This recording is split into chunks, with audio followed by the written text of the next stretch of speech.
You will hear a number of different recordings, and you will have to answer questions on what you hear. There will be time for you to read the instructions and questions, and you will have a chance to check your work. All the recordings will be played once only. The test is in 4 sections. At the end of the test, you will be given 10 minutes to transfer your answers to an answer sheet. You will hear a conversation between a travel agent and a woman who wants to go to Australia with her husband on holiday. First, you have some time to look at questions 1 to 3.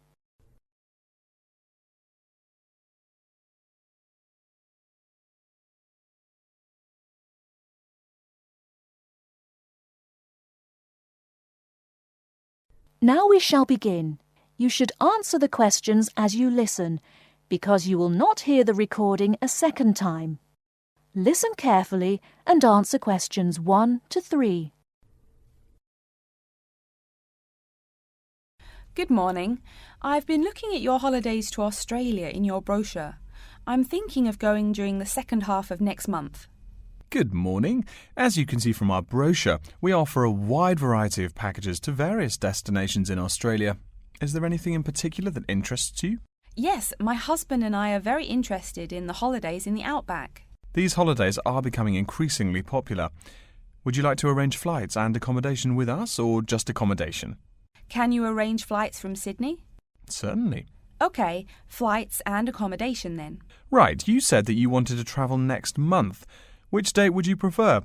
I should point out that there are no daily flights available, so if you have a flexible itinerary, that's better. Well, we arrive in Sydney on the 15th of April, and we were thinking of travelling to the outback on the 18th of August.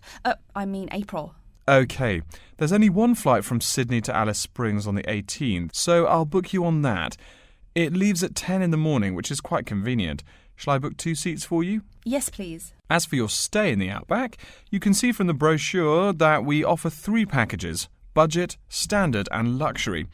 The budget package is about $500 Australian dollars, the standard package is about $700 and the luxury one is approximately $1,000, though it does depend on exactly what you would like regarding extras.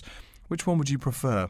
Well, we can't decide between the budget and standard options. Well, actually, just looking at my computer here, on the date that you want to fly into Alice Springs, there is no standard accommodation available. It's fully booked, I'm afraid. That's okay.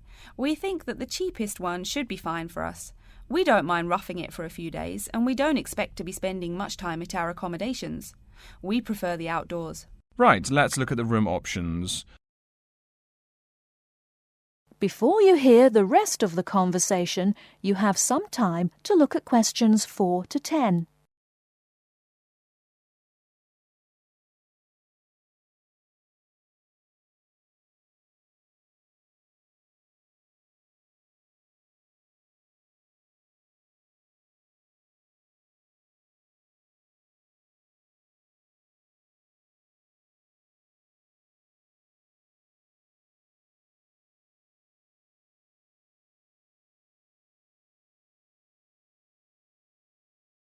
Now listen and answer questions 4 to 10. First of all, would you prefer a non-smoking room? Yes, neither of us smokes. OK. Oh, before I forget, could you book everything in my husband's name, please? Yes, of course. Are you paying by credit card? Yes. In that case, I'll need your husband's name exactly as it appears on the card. Of course, it's John A. Smythe. That's Smythe with a Y. John, middle initial A, surname Smythe, S-M-Y-T-H. Is that correct? Correct. Thank you. I'll just check the price. The room will cost $100 a night plus $10 tax, so $110 per night in total. Is that okay? Yes, that's fine. Book us for 3 nights, please. Most of the guests like to participate in some special activities and trips while they are staying in the outback.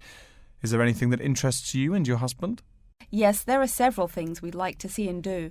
We'd definitely like to visit the cultural centre. Yes, that's very popular. It's within walking distance of the accommodation and it's free. It's also a great place to pick up souvenirs of your trip. We were thinking about visiting one of the nearby farms. There are 2 farms nearby, a sheep farm and a kangaroo farm. There is also an opportunity to ride camels in the desert. Have you ridden a camel before? No, but it sounds like fun. Could you give me some more details about the kangaroo farm and the camel ride? Certainly. The kangaroo farm includes information on how the animals are raised, whilst the camel ride provides information on desert flora and fauna. Which would you prefer? You can arrange to see the kangaroos in the wild if you like, rather than on a farm. That sounds perfect. OK, we'll go on the camel ride and see the kangaroos in their natural habitat. OK, I'll arrange that for you. I forgot to mention that the journey also includes a stop at a place of Aboriginal artwork. It's a place well known for its stone carvings of animals and mythical creatures. That sounds great. Are the carvings in the desert? Yes. Wonderful.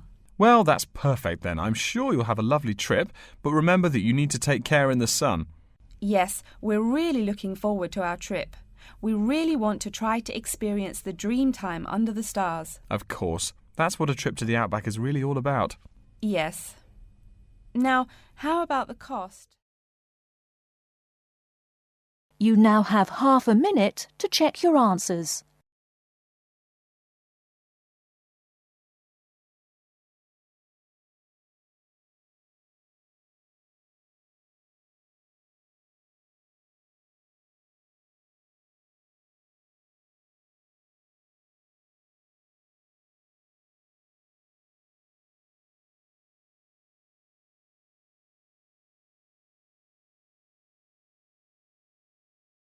You'll hear an announcement which is looking for some volunteers. First, you have some time to look at questions 11 to 15.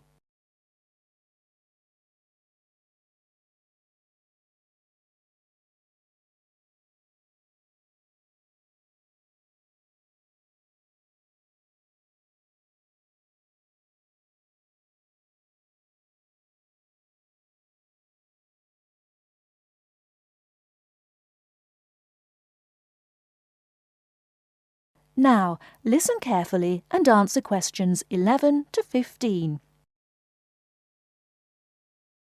Continuing our broadcast of public service announcements, Worldwide Helpers announces upcoming vacancies for a number of volunteer worker positions. All applicants must meet the following requirements. First of all, applicants must be over 18 years of age. The company apologises, but there can be no exceptions to this rule. Second, persons interested in these positions may not have police records. Minor traffic offences like a parking ticket are, of course, no problem. But, and I quote, past and present drug users and sex offenders need not apply. The employer will, of course, check with the police to verify your clean record. In addition, applicants must supply references from past or present employers or teachers along with their recent CV. These references must testify as to the applicant's work habits and/or character. Remember, these are references from employers or teachers. A note from your dear old mum won't do. Worldwide Helpers assures me that they will contact these references to confirm they are genuine. Although all positions are volunteer, the employer will reimburse some of your expenses. For example, they will pay for transportation to and from the job site. Aside from that, the cost of phone calls is covered. Before you hear the rest of the talk, you have some time to look at questions 16 to 20.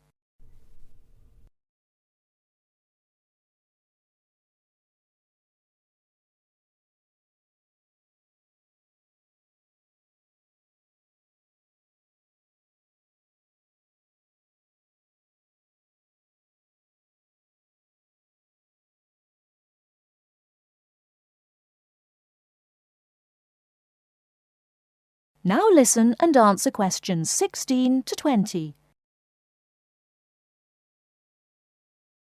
As for the positions themselves, there are 3 types. The first involves assisting persons confined to wheelchairs. For this position, volunteers must be physically fit and in excellent health. They must be able to lift at least 150 pounds. They should also have a current first aid certificate from the Red Cross. But the most important requirement is that the volunteer must have his own car. On Tuesday afternoons, the volunteers take their clients to various scenic spots around the city to experience and enjoy nature. If you don't drive, but you'd still like to get involved, the centre has a number of openings for people to read to the blind. Readers must, of course, read English clearly. Persons with no foreign accent are preferred. For these positions, you must be available on Monday mornings. Oh, wait, I see a note here. There is one opening for someone who can read Urdu. Apparently, there is a Pakistani blind person who'd like to hear his or her native language, but the other positions are all in English. And finally, there are a limited number of volunteers needed to care for disabled children. I'm sorry, but the information I've been given does not say how many children or what disabilities they have. In any case, you are needed to care for the children for 1 week in August. Apparently, this will be at the close of the summer holiday. I would guess this involves helping them with the routine chores of daily life. Again, volunteers for this position must know basic first aid, be in good health, and be able to lift up to 75 pounds. All applications for this position have to be submitted no later than Monday, August 8th. Applications may be made either by regular postal service, the snail mail, or by email.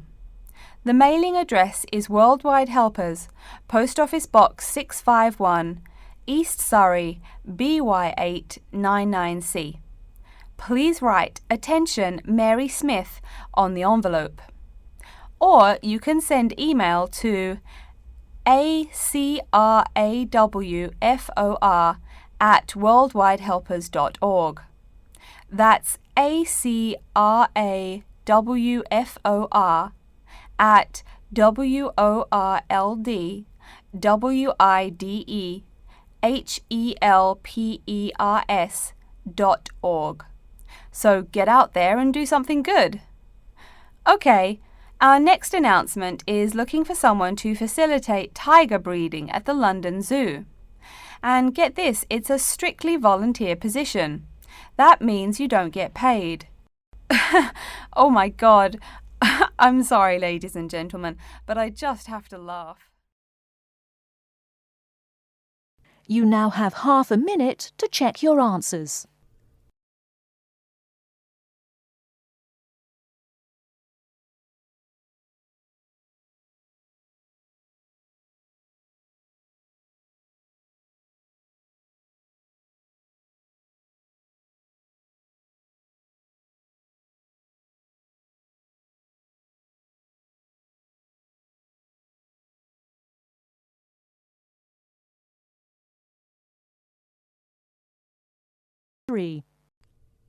You will hear a student called Pete talking to his classmate Dave about the presentation that he will give on environmental science. First, you have some time to look at questions 21 to 25.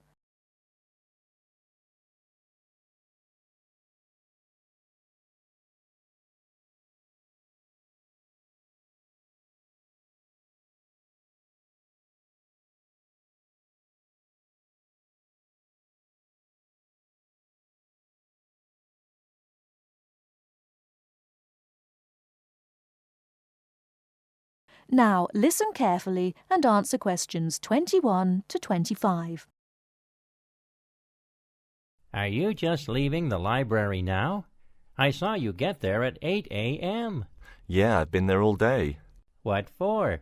They hire a cute new librarian or something? I wish. No, it's the presentation that I will give in environmental science the day after tomorrow. What's it about?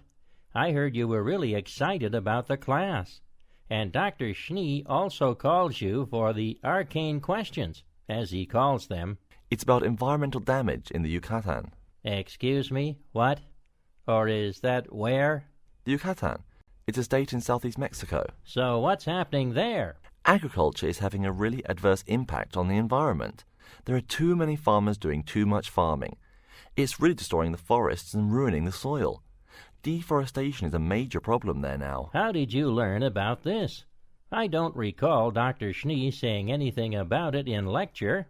Yes, but my brother went there last month. You know, to look at the old cities like the Maya Indians built. That's what first got me interested. Your brother Tom? No, Dick, Harry's twin. Anyway, he told me how few trees there were now, and how much empty ground that grows almost nothing. He said the place looked more like the desert than jungle in some parts. It brought environmental damage, so I started looking for materials in the library. Here, look at this magazine. What's in it? It's an old issue of National Geographic. It includes interviews with tourists who have been there in the past few years. It's pretty bad. See the photos? I see the photos, but one or two photos don't prove anything. Then read what the article says. Right there. The first thing it points out is how soil samples show it's hard for anything to grow there. It says how an area of 21,000 square kilometres has lost most of its forest in the past 10 years. See, there are graphs. As the number of farmers increases, the acres of forest have decreased. It's an inverse relation. Before you hear the rest of the talk, you have some time to look at questions 26 to 30.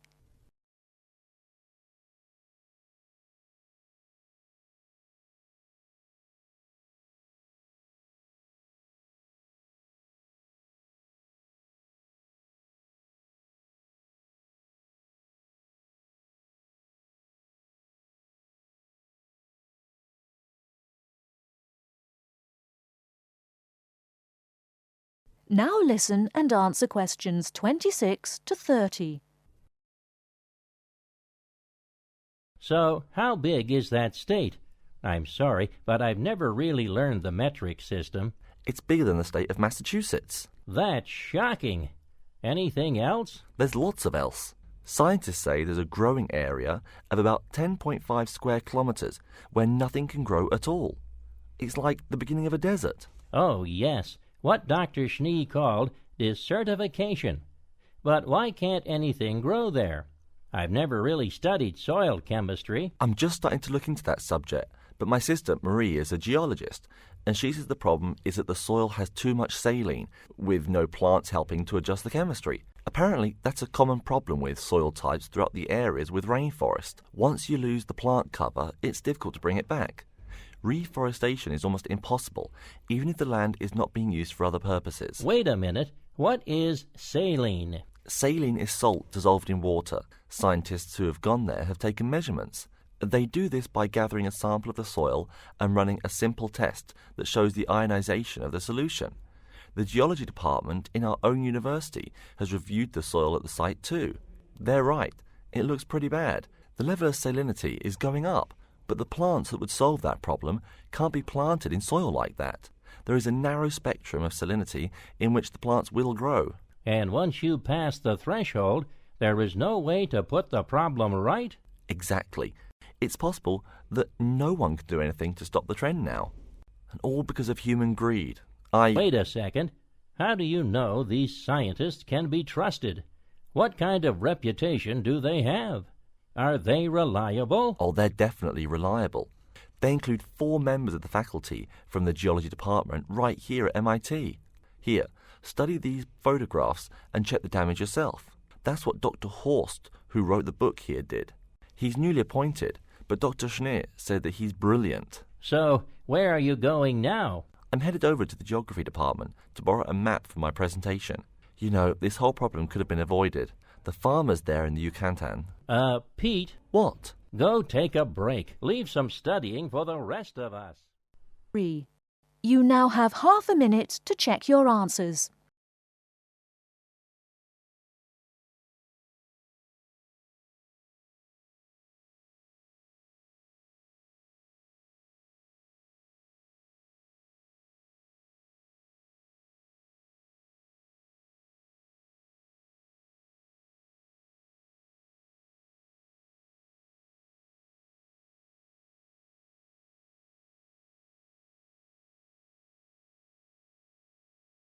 You will hear a lecture's introduction to Insect Biology 101. First, you have some time to look at questions 31 to 40.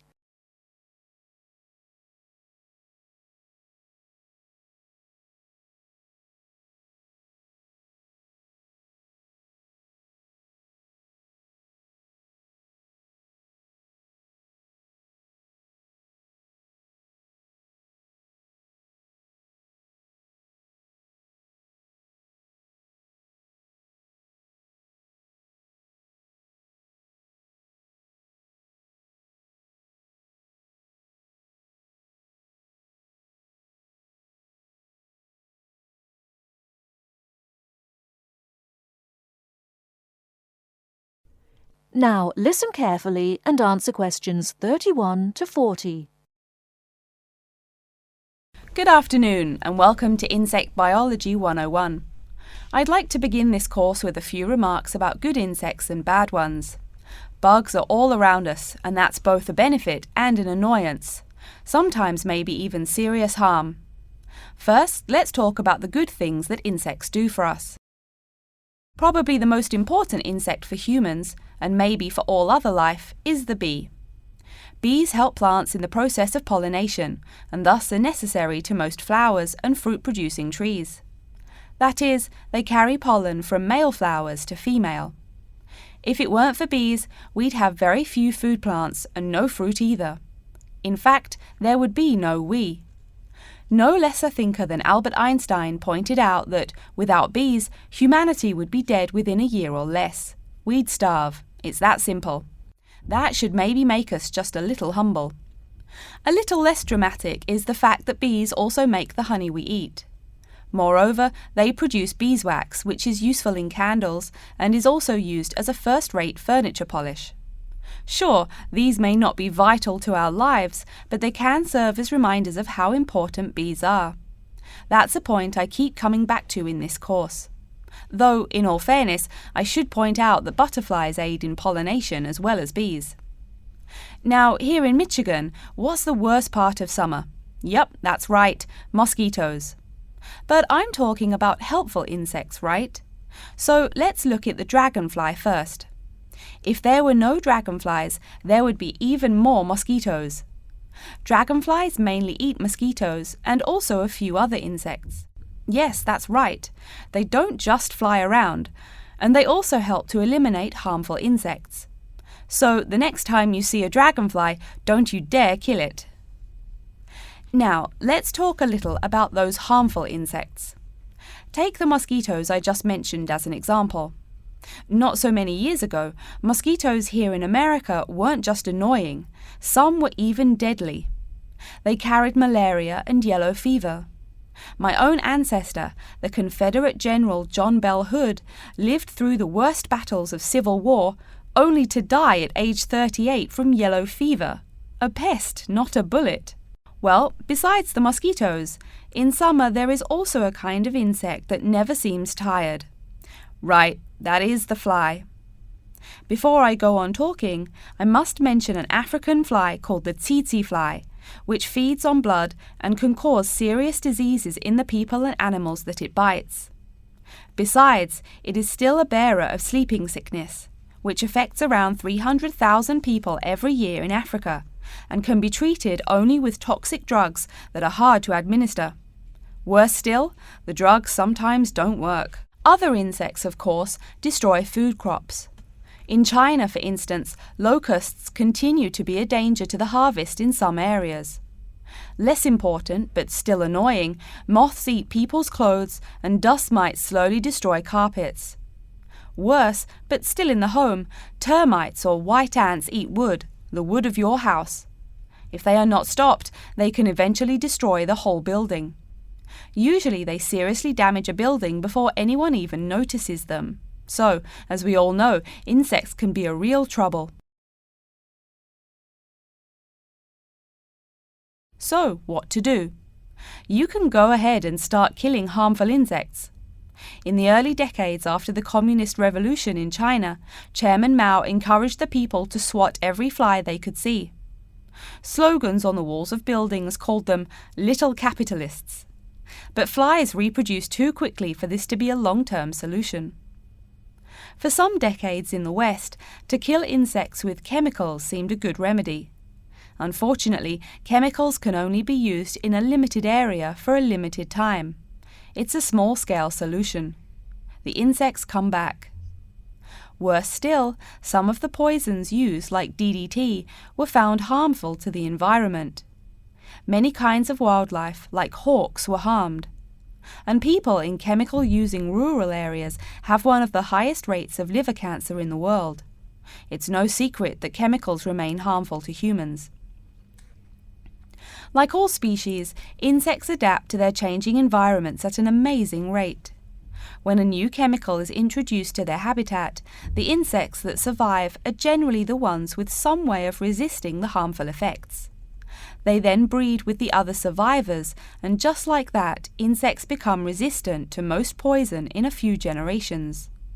An insect generation, remember, is a couple of months at most. So again, we have to ask, what to do? Well, there are biological solutions. Some of these are pretty simple. One is destroying the insect's habitat. You take away their home or food. Cleaning your kitchen is the best way to prevent roaches. No garbage, no food. Getting rid of marshes and swamps eliminates mosquitoes. Other solutions might include bringing in dragonflies or bats in areas where mosquitoes are many. This is a cheaper alternative to chemicals. Biological methods like this also bring no extra pollution to the environment. But you have to be careful. If you change the environment too much, you might be hurting other forms of life accidentally. One recent method of controlling insect populations involves interrupting their breeding cycle. What does that mean? It means birth control for bugs. Insects are provided with food that makes them unable to reproduce. Since they can't have babies, the population disappears, or nearly so. And since no young are born, resistance is not a problem, with no young insects developing increased resistance. Interrupt the life cycle, eliminate the bug. It's clear that we must have an understanding of the life cycle of the insect. At least, that's the plan. We'll go into more detail as the course goes along. Now, I will stop here to see whether you have any questions or not. You now have half a minute to check your answers.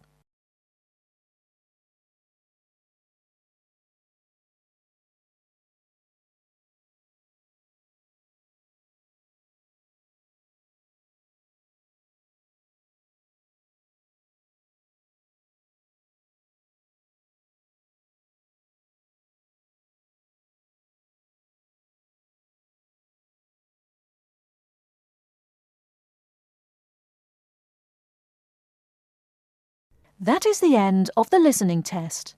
In the Ielts test, you will now have 10 minutes to transfer your answers to an answer sheet.